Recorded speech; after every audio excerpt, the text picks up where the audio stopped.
Absolute Green Lantern, issue 2, Al Ewing writing with JAHNOY LINDSAY on the art.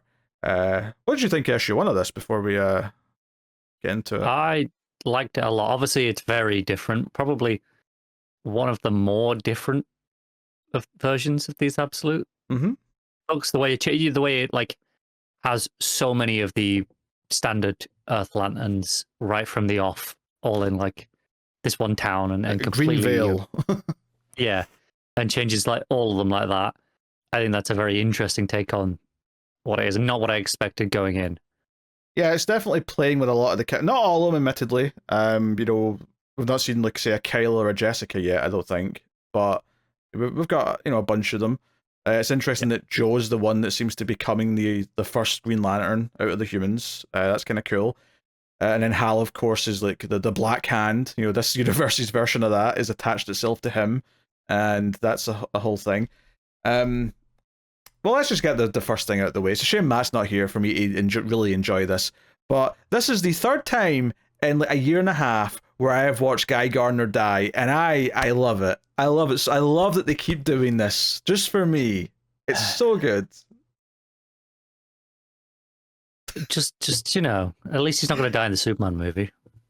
I think you're right. I think he might as well. I think they put Guy Gardner as the first like Green Lantern we see in that universe because we can kill him. We can give him like a quick fun appearance and kill him, and it'll be okay. I think there's a reason they cast Fillion for it and give him the stupid wig, and it is for that.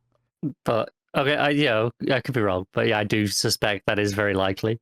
Oh, it could be 4. That could be the fourth. That could be the 4th time I see Guy Gardner die.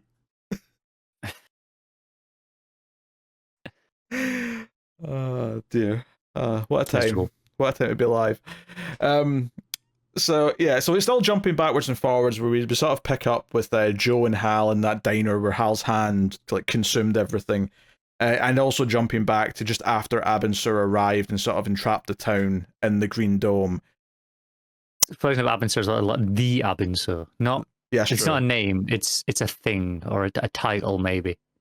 Yeah, at least that's the way they're saying it. I mean, does Abin Sur himself say it that way? Yeah, he says, "I am the Abin Sur." Okay, right.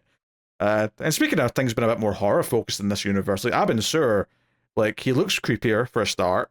He looks. I'm completely blank on the name, but it's a very specific Dragon Ball villain. Majin Buu. It's Majin Buu.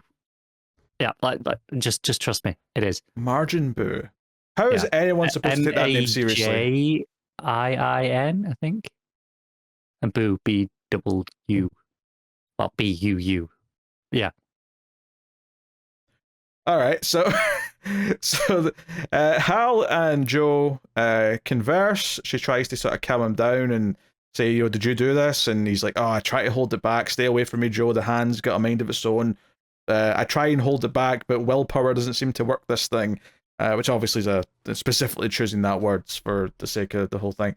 And of course, we see in the going back in time, we see Guy Gardner, sheriff of police, try and calm or talk to the alien, and get just straight up like absorbed. I guess we'll call it disintegrated. Tough to see. Yeah, I don't know exactly what happens to him. Like. Specifically, it's like he gets judged, right? That's the way he puts it. Yes, you have been judged. Which, to be fair, he might just be like inside the Green Lantern energy or something. Like he might come back. This might not technically be a death, but yeah, and they're being judged to see if they're without fear. So there is a possibility that he's okay in there somehow. Yeah, and everyone obviously is like freaking out watching this. And he gets zapped though, and is just gone. Abin Sur looks all sinister. His face is all in shadow after that page, and he's like, "Guy Gardner has been judged. Judgment is in progress. Be without fear." And then some of the other cops try and shoot at him, and he like chops off a head of one of them, right? Which I actually really like that sequence of panels in the art. And I said this last time about the first issue, is that the way that Lindsay draws people, I'm not necessarily completely in love with. It's not exactly to my taste, but I think the sequential element of the art is extremely good. And this is an example of that here. When at the bottom of this 9-panel grid, there's the 3 panels at the bottom where you see Abin Sur's like top, because he's got 4 arms. His top like left arm, or my left eye, comes across the panel, right? And it's left as you look at it. It's his right arm. Yeah, sure, whatever. But it goes across into the next panel, which has different coloring, and it's more red. And you're like, okay, what happened there? And what I love about that is that while obviously in the 3rd panel you see like the silhouette of the head coming off the policeman's body, I really like the touch though that even that break in the between the first 2 panels, it feels like the moment where like a cut happens. Like, you know, like every like panel break feels like it's emphasizing the slice. I love how this page is laid out as a 9-panel grid, but these bottom 3 panels where it happens, it's actually divided. There's a diagonal line going through the motion of his arm slashing, dividing these panels into 6, but they still function as 3 panels as well. But they're just this dividing line that just it's almost like speed lines, it's like a motion line, and it's just it's that hard cut of the arm, and it goes that panel divider goes exactly through the head neck spot. Yeah, it feels like not that there's even a blade literally in this case, but it's almost like a blade is going all across the frame through all the panels and then ultimately through the head, or the neck, I should say. Yeah. Also, really the reason I think you don't like the faces, again, I've clocked in, I've called that a Dragon Ball reference in the character design. I think they're very manga-esque faces. Oh, they are. No, I think I said that even, or maybe Matt said it, but we would definitely talked about that. And then another cut because his hand cut off. So Roy, there you go. Yes.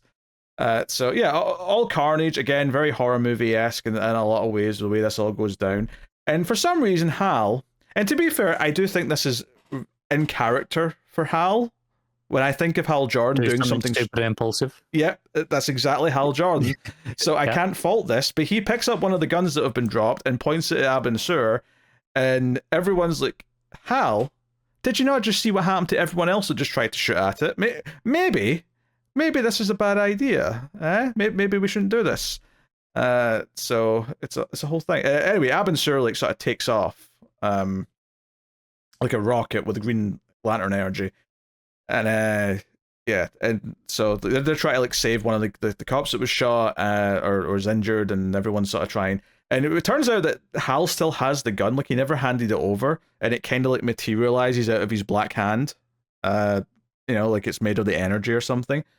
So it definitely gives this idea that this hand is consuming things, because he was able to bring it back out as if it was in there in some capacity.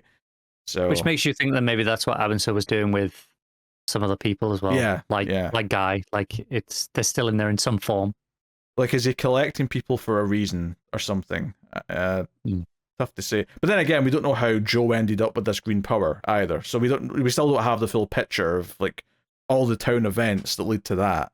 So we're still kind of in the dark for some of that. But Hal does mention that he can hear like the voice of this thing talking about black stars or something like that, which is what I was saying was kind of linking up with the name drop in the other book. So that's there as well, and they're still talking about what to do, and the book ends on John Stewart having an idea, because he pulls out a gold ring, and he says he's got a plan or an idea, and I was actually sitting thinking about this, like because obviously it's a ring, right? So first of all, you're just immediately thinking, wait, what? Because so far all we've seen from like Abin Sur and what we've seen from Joe in the later part of the timeline, there's no ring from as far as we can tell. It seems like the energy is just inside them or something, right? It just comes from them. And part of me was thinking, is John is some sort of engineer here going to do something with the ring to harness something? But then I remembered that in the last issue, when the police officer was like disintegrated by Hal, the badge didn't go, or the badge stayed behind and sort of just landed on the ground. So I'm wondering if we're doing like if not yellow, but like gold is like immune to like the energy from these things, and like he's noticed that, but maybe he's put the ring through the force field or something, or I don't know. I wonder if it's less the color and more the metal That's what I was thinking. Yeah, it's literally gold is the important part, not the color. Yeah. Yeah. Yeah. I don't know. It's interesting though. I'm curious. So I don't know what his plan is necessarily, but it's hard not to get hyped though with him holding up a ring, saying like, "Oh yeah, how do we get to rings in this?" Given that like it doesn't seem to be a part of the Green Lantern thing itself. So I wonder like, do they find a way of channeling what energy they get from it through the rings, and that sort of is the start of that? Like maybe the human lanterns design it. I could see it potentially being the opposite, where you use the rings to suppress it, and they have to take the rings off to access the power in future. Oh, maybe, yeah. Maybe it keeps them like cool, effectively. Yeah. And then they take them off to like go nuts. Yeah, maybe they'll give Hal like a big gold glove or something that it can like completely. But maybe even just like a ring on the finger, like that neutralizes the hand enough. But then he can take it off to use the hand once he's figured it out a little bit more. Yeah. But notably, this moment where he has this idea is in the earlier part of the timeline before all this stuff at the diner with Hal and all that happened. So whatever was going on isn't going to work, at least to the extent where it solved everything like before then, right? Maybe the ring idea will still work if that's indeed what they're going to do with it. But yeah, but it's the start of something. Yeah. No, very, very. It's a very interesting, different vibe to what Green Lantern usually is. And like I said about the first issue, like you say, the manga style to the faces, I'm not particularly a fan of. But I do think the sequential art and how it handles building moments in the scenes is very, very good. I think there was maybe more examples of it in the first issue, because there was, the whole thing with the standoff with the cop who got disintegrated, the big green emblem coming down from the sky. Like, all those things were really, really well done. This issue has a little bit less of it, because it's maybe more just characters talking to each other. But there is those standout moments like the decapitation that really just, I think, sing in a way that makes everything feel like it flows very well. So yeah, I'm way more into the art than you are. Obviously, the sequential is great, but I'm not turned off by the manga styling. So I don't have that like going against it for me. So I'm really into it. I think it's probably my second favorite art out of the Absolute books so far. Oh, that's okay. That's bold, but yeah, it's fighting for second place with Martian Manhunter. Okay, all right.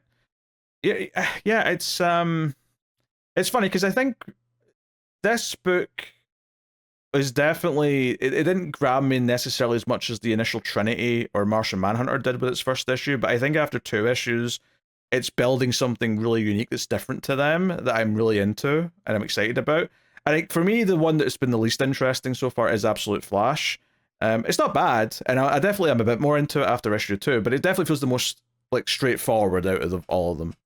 I've not read issue 2 yet, but obviously I was here for issue 1. I was not thrilled by it. It's definitely the least interesting. I still think I'm enjoying Absolute Superman less overall. I'm just not, barring this issue, I'm just not as into that book. And that's had a lot more time to try and grab me. But all the other ones in their first issue of, barring Flash, all the other ones have like hooked me to some level. I think it's a very successful line that we're talking about only one maybe being a little, I mean, for you it's maybe 2, but for like me and Matt, it's just the one that's not hitting even away. 2 out of, what was it, 6, 7? 6 at this point, I think. 6, yeah. That's still 3/4 of the line working for me. Yeah, no, it's a pretty good batting rate right now. I'm happy with that. Like, while I'd love to enjoy every single book in the line, that's it. I think the fact that they are taking risks, I suppose, with it, like they're tonally and stylistically quite different. They're not. There is no house style to the Absolute books in the same way that there often is in the main line. So the fact that they are so different means that it's more likely that one of them won't hit for you.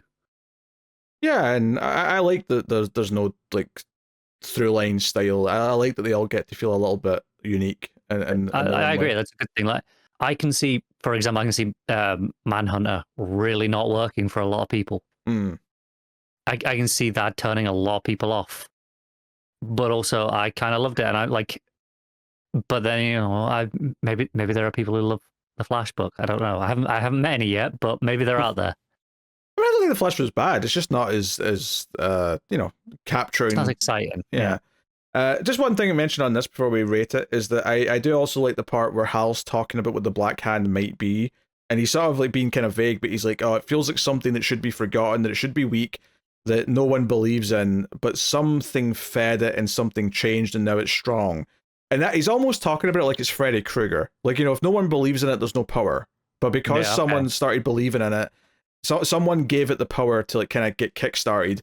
And I'm very curious as to what that is. Like, who gave it a jump start? I also realize in the context of Green Lantern mythos, willpower, like belief is not that different to willpower. Like, I think there's a side of it that I think ties in quite nicely. And I think there's definitely something there. Yeah, I'm very, very curious. All right, what are you rating Absolute Green Lantern issue 2? Ooh, I'll give it an 8.5. Yeah, I think. I don't know. I'm gonna go straight 8. Only just because, like, I think I will like it even more once it feels like these timelines are either converging or there's, like, I think the conversation between Joe and Hal is very good, but I think all the stuff seeing in the town was a lot more exciting naturally. So that's fair. I can't imagine this lasting more than like one arc. These timelines. It feels like it has to be okay. This is the first arc, and then we move on from there. I think they'll converge at the end of like issue 5 or 6, however long this arc is. Is lasting.